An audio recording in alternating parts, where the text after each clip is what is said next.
may not believe it, but you are looking at the next generation Porsche 911. Yes, the 911 is in its 8th generation, though you have to pay careful attention to the exterior details to notice. We're starting with the back of the 911 because the fascias represent the biggest changes. This wide brake light runs across the entire length of the rear and actually looks pretty good in person too. And now the exhaust pipes are integrated into the bottom end of the rear fascia. It's a nice look that accentuates the extra width of this car. Working our way up to the middle, rear wheels are now up to 21 inches in diameter, and they're actually staggered. The front wheels are 20 inches in diameter. Key difference, door handles. Now they're flush with the car until you unlock it, then they pop out. Width is a key difference with the next generation 911. You need about 1.7 inches to measure the difference. That's because the new Gen 911, there's only one width in body so far. Previous 911s had a narrow body or a wide body. This is all wide body. As we get up to the front, you notice the difference in the fascia. It's a little bit more subtle compared to the rear end, but that pretty much rounds out the most dramatic exterior differences. When it comes to length and height, you need less than the first inch of a ruler to measure the differences. But again, Porsche is known for careful evolution. The interior is a bit more dramatic. That's what we'll check out next.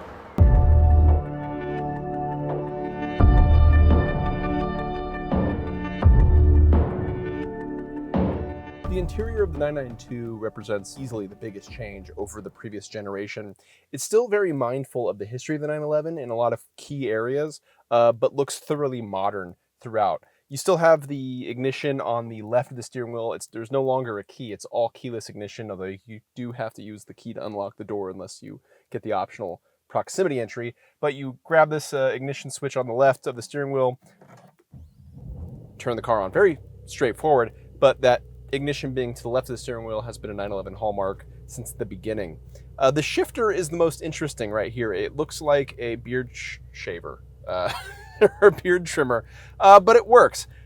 For a couple times now, I've tried to grab it like I'm grabbing a normal shifter, and it's going to take a while to get used to just being able to tap it to enter gears. It works. You have a button for park, a button for manual, press forward for reverse, pull back for drive, and there's a detent that makes it easy to select drive or the gear itself. If you push hard, you get to neutral. If you push it harder, you end up in reverse. So that makes sense.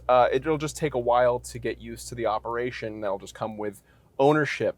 Since the dawn of Porsches, I've always had 5 gauges, centrally mounted tach, and then auxiliary gauges off to the side. As years have gone on, particularly with last generation, the Porsche introduced a digital gauge on the right, and that was a nice multifunction gauge, and that maintained sort of the Porsche look and feel with regard to gauge cluster. This generation, they've gone mostly digital. It's an interesting look. I have to say that the way that I have my steering wheel set right now, the rim totally blocks the 2 outside gauges, so that's not so great. But considering I can see important things like speed, tach, temperature, and that's it. Everything else is non-essential. I can always turn my head to see the fuel level and so on. The tach in the center is analog, and it looks beautiful. It looks like a watch face. The font, the style, the way the needle floats. I think they're doing some control over the needle to make it move very smoothly. It's just gorgeous. The steering wheel, very traditional. There's more hollow parts of it, so it kind of has this like milled looking thing to it, although a lot of it's just plastic, so that milled looking thing doesn't really stand up when you start poking things. Operation's very simple. As we've seen with recent Porsche models, there's this dial on the bottom right here that allows you to change drive modes. If so optioned, you get more drive modes. There's a button in the center that gives you a sport response, and that gives you the most aggressive drive mode for something like 20 seconds.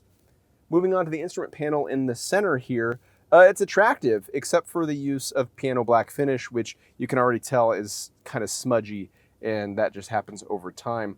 The aluminum look stuff here looks really good, and you see the addition of a cup holder. Ooh, cup holder is big news in 911s because traditionally cup holders in 911s have always looked really elegant but not worked so great. They've always been ahead of the passenger, and you press them and they flip out in this really neat looking fashion, but they don't really hold your drink that well. And because they sat in front of the vents, you would either cool off your hot drink or heat up your cold drink, and that was never optimal.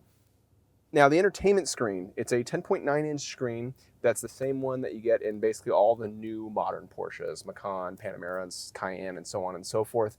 It looks really good. I need to spend more time with it to see if I like it. Panamera I was kind of iffy on, but in terms of look and feel, it looks nice, it feels nice. Apple CarPlay is standard. There is no Android Auto. Porsche says they're still in contract negotiations with Google. The car is ready for it, and I hope they can iron out those negotiations and get it, because as an Android user myself, that would be terrific. Underneath the entertainment display, you have 5 physical buttons. They look really good, and you could tell there's been an effort here to reduce the amount of buttons throughout the interior. And that's generally as good so long as you reduce it in the right way and you keep the essential buttons and get rid of the non-essential buttons. Previous 911s and Porsches in general had this like big sea of buttons, and that was really great once you got used to it, because you could say, for example, I want the loud exhaust on and sport mode off, and then and stop start off, and so on. They've reduced the configurations, and that I guess you'd have to play with it more to make sure you get the car outfit to the way you want to drive it. So that's going to be dependent on options and how you like to drive cars. So it's really going to be a matter of personal taste whether you like it or not. On whole, though, this interior is really good looking, largely functional, and seems to be it's easily the biggest change in this generation 911, and probably one of the more pleasing ones to look at. Still looks like a 911, still drives like a 911, and this interior looks really nice too.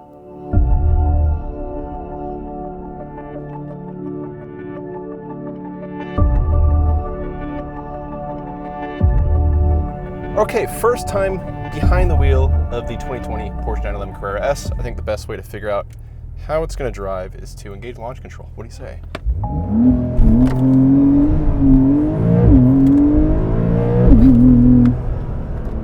That works.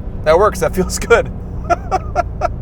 Not much appears to be different about the new 911 from the outside. Inside, it's a bit more dramatic of a change, but right now we're going to talk about the driving experience and what it feels like from behind the wheel. Very traditional 911 driving experience, wide view at the windshield, center mounted tack, reads very cleanly, nice size steering wheel, good grips for the hands. The ride quality feels smooth, even though this is a sports car, and that kind of gets back to one of the 911's greatest traits, is that it really balances daily drivability and sports car-like athleticism. And Porsche's been very adamant about how they've tried to extend both ends of that envelope for this next generation of 911. It's quicker, it's more powerful, more tire on it, it should be faster around any racetrack. But there's a lot of technology meant to enhance the day-to-day livability of this car as well. For example, the adaptive suspension, what Porsche calls PASM, has a wider envelope of usability, so it should be softer around town, but also provide really good control when you engage Sport Plus and start really hauling. The transmission's now an 8-speed dual-clutch automatic, PDK in Porsche speak. That extra gear, last year was a 7-speed PDK, that extra gear gives you an additional overdrive on the freeway, allows a wider range of gear ratios, so you get quicker acceleration in lower gears and more fuel efficiency in higher gears. That transmission also comes with extra weight. This is gained about 160 pounds model versus last generation. And a lot of that has to do with what's in the transmission. And no, that's not just a super heavy 8th gear. There's structure in that transmission and capabilities within that transmission that are meant to support an electric motor, because this 911 will likely be a hybrid in the future at some point. You can also expect a couple other things, like a manual transmission, which is not what will be available with the 911 initially. You only get the 8-speed dual-clutch automatic at first, but you can expect a manual, I believe, next year with the base model Carrera. This is a Carrera S, meaning it has the more powerful version. It's the second rung up the ladder of the 911 model line. Attributes and traits that we've always liked from 911s are still here, especially the way that twin-turbo flat 6 sounds. Makes a bit more power than last generation, upwards of 30 horsepower and like 30 pound-feet of torque or so. You might not notice the difference unless you drove the two cars back to back, but this engine still feels responsive, still sounds good, which is a nice trait for a turbocharged engine. It also doesn't run out of steam as you get higher in the engine's power band, and that can be an issue with a lot of modern high-end performance turbocharged engines. This still runs pretty strong to redline. That feels good. Solid mid-range, quick shifts, and all those attributes that, again, we love from the 911.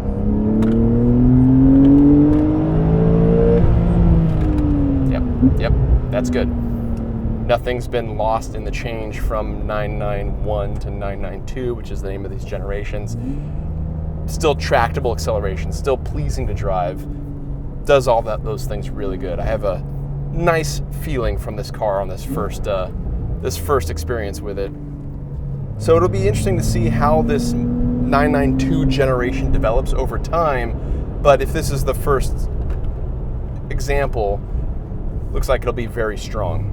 I think if you are curious, if you're debating between a last gen car and this, to wait for this, it's a tough decision to make because this is just as capable, if not more capable than the S's from past, but that's going to be a tough place to live in. Would you get a last gen 911 knowing that you could probably get one for less money, but knowing that you have more model variety to choose from, or should you wait for this one to come out?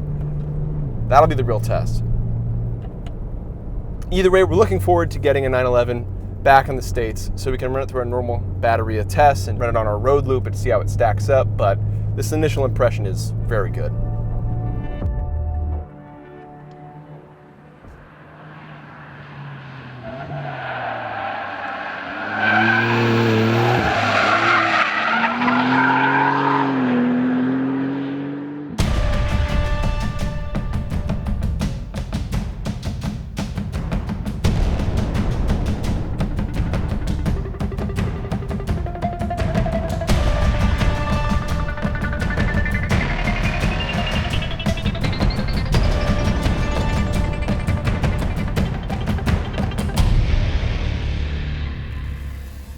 There are a lot more videos where this one came from. Subscribe now to see all of Edmunds' latest reviews.